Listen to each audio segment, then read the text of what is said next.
Nicholas, Monsters came out in on Netflix in September. So now that you've had some time pass, what is it like to reflect on what this whole moment has been like for you?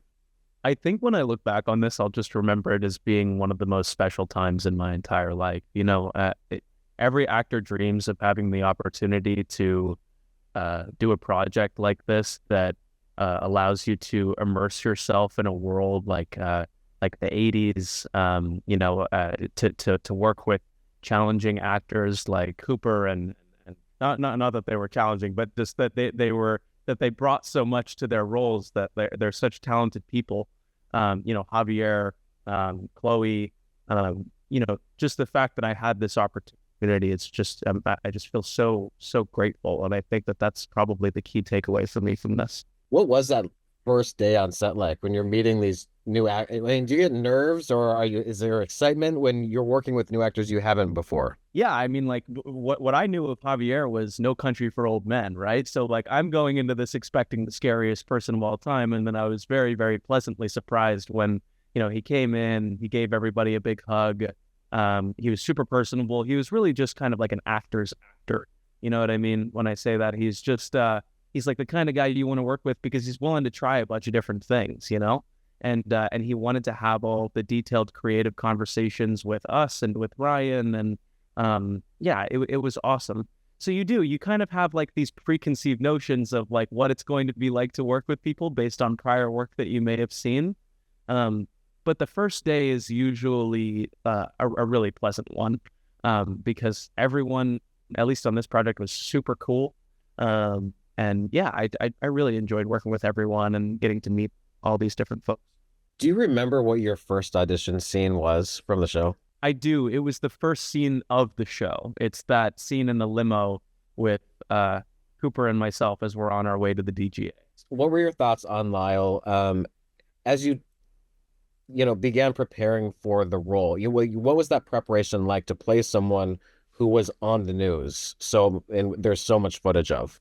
That's a really great question. I read every book that I could get my hands on. I watched every single documentary.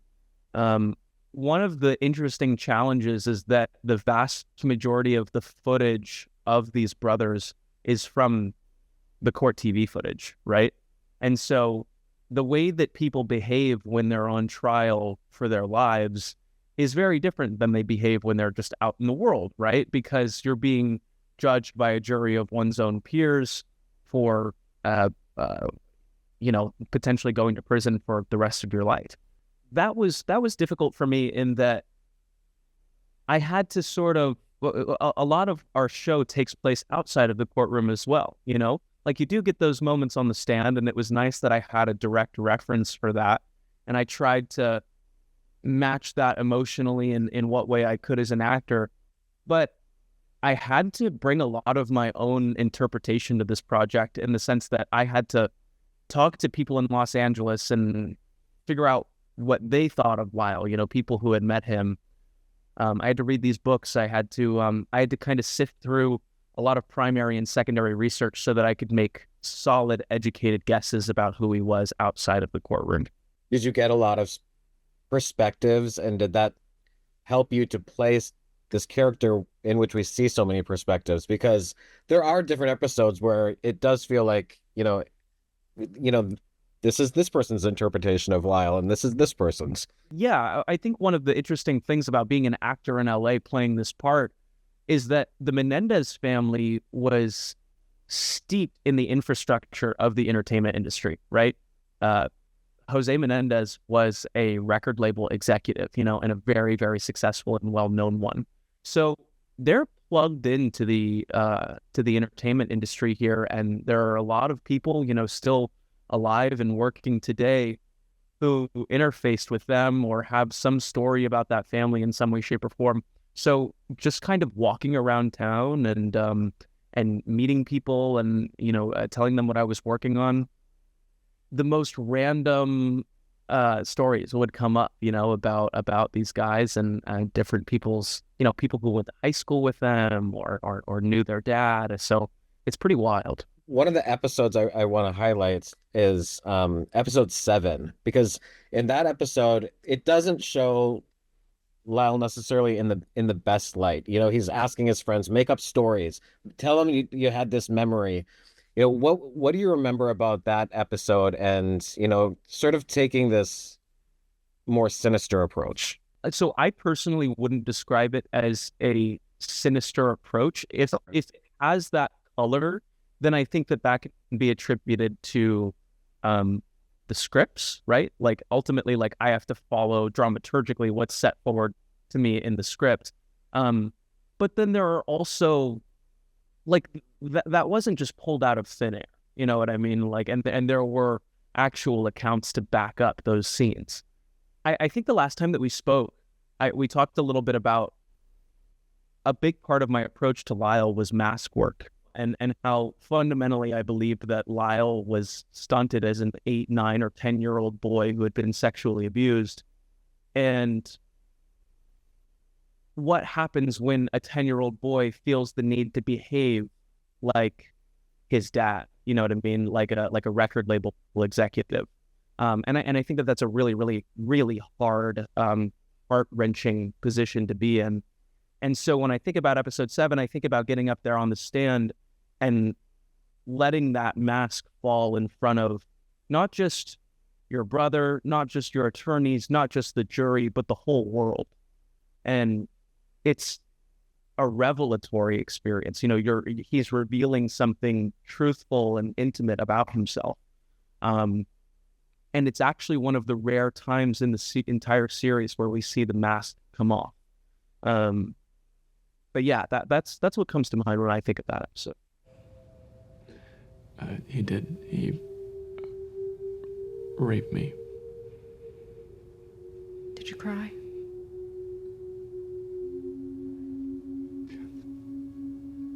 Did you bleed? Yes. Were you scared? Very. Did you ask him not to?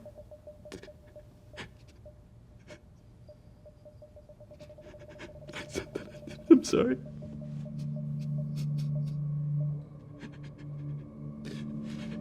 I said that I didn't want to do this and that it hurt.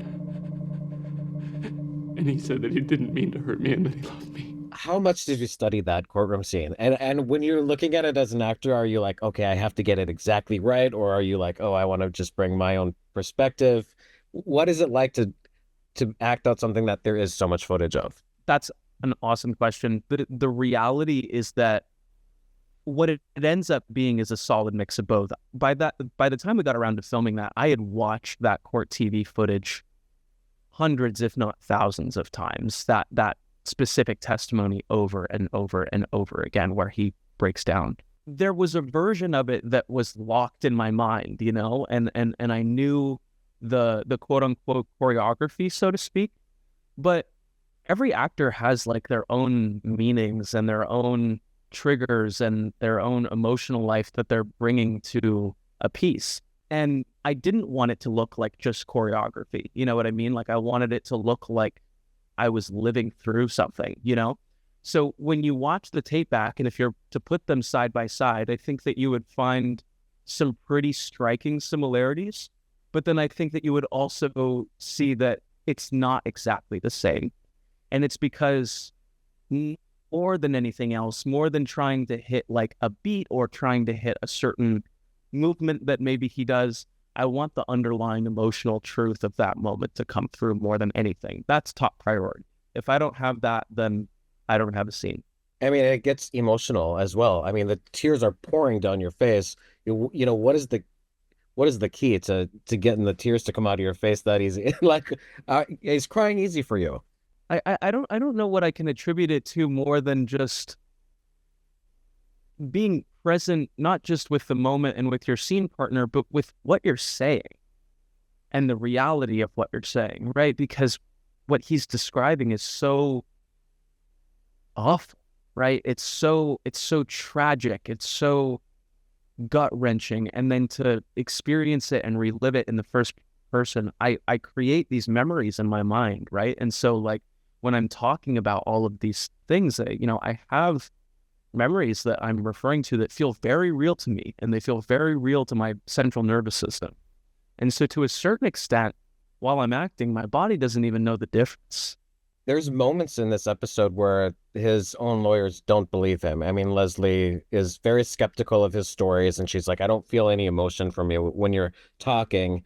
And she makes it feel like you're like Lyle is acting, and he's not acting well.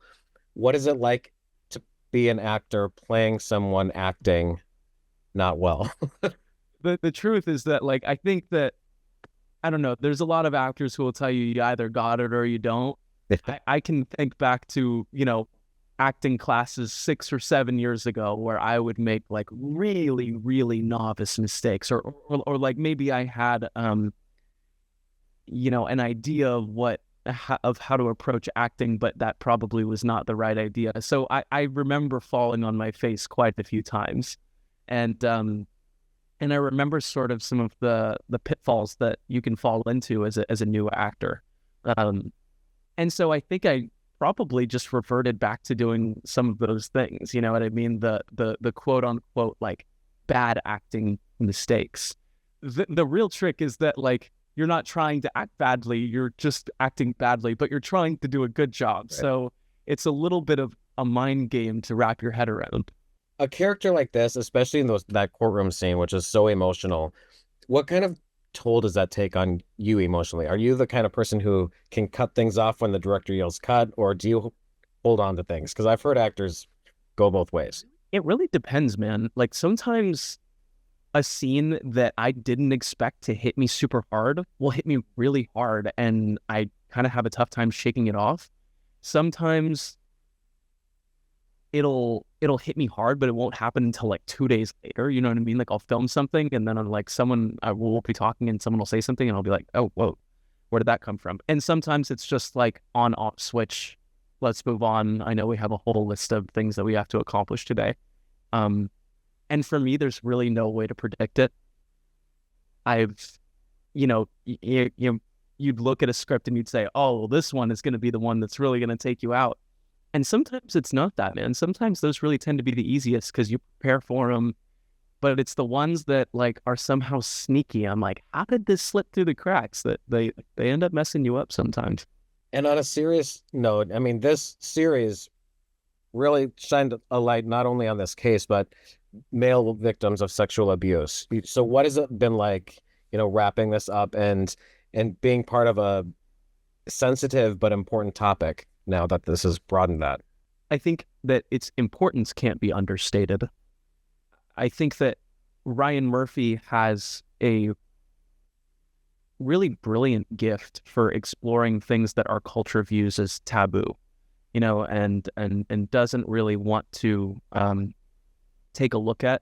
But these things are very real, and they happen. And a lot of my research was centered around other people's cases other than the Menendez brothers, to understand that, like, this actually does happen. This is not an isolated incident.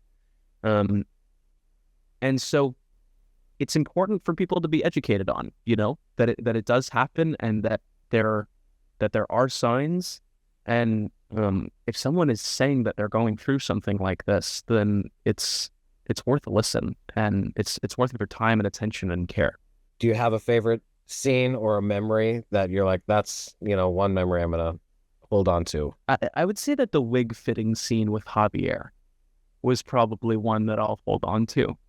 The fitting scene, not the ripping scene, where they were fitting it. Okay. Like when I think it's episode 3.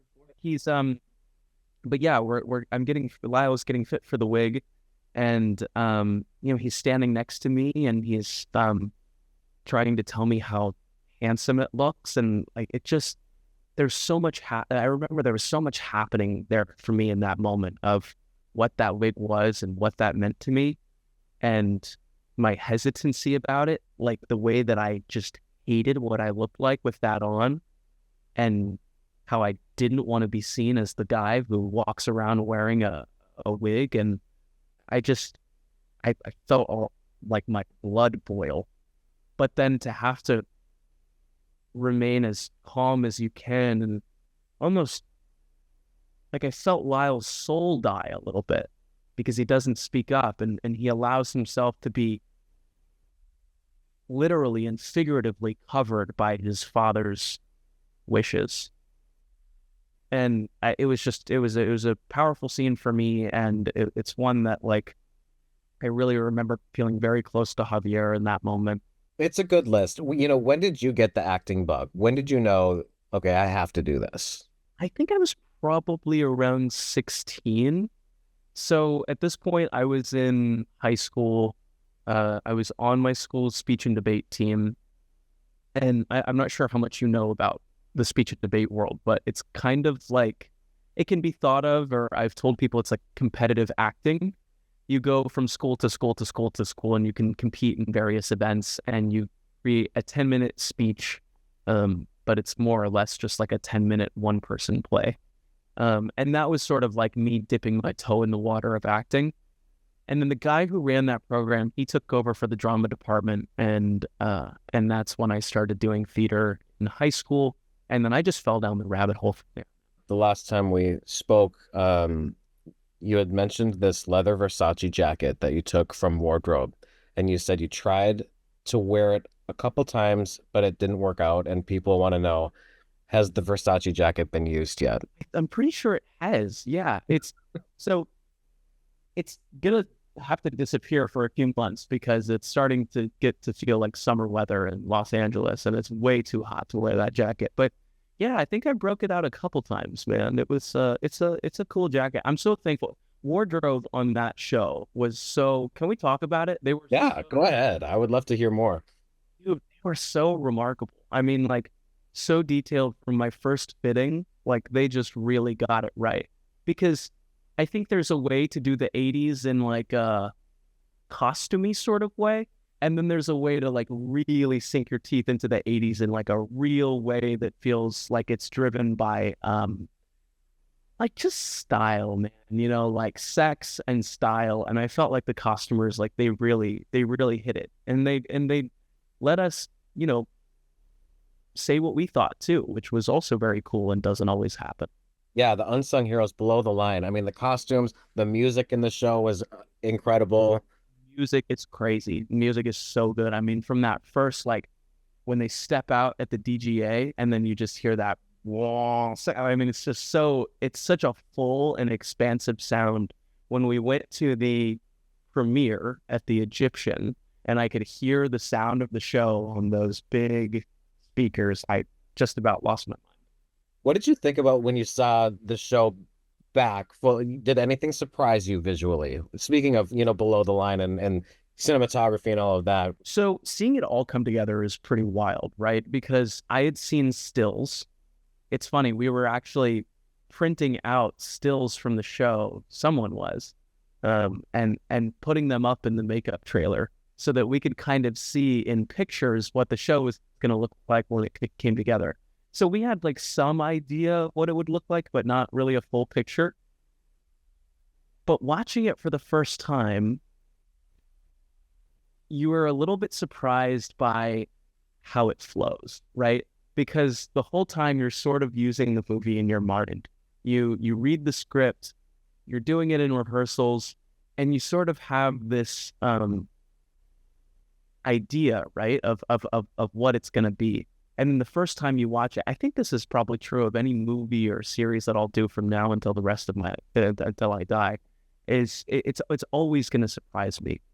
But yeah, it flowed differently than I thought that it would, in the best way. It was, the pacing of it was, at least like that first episode was, I remember thinking that was quicker than what I thought it was going to be.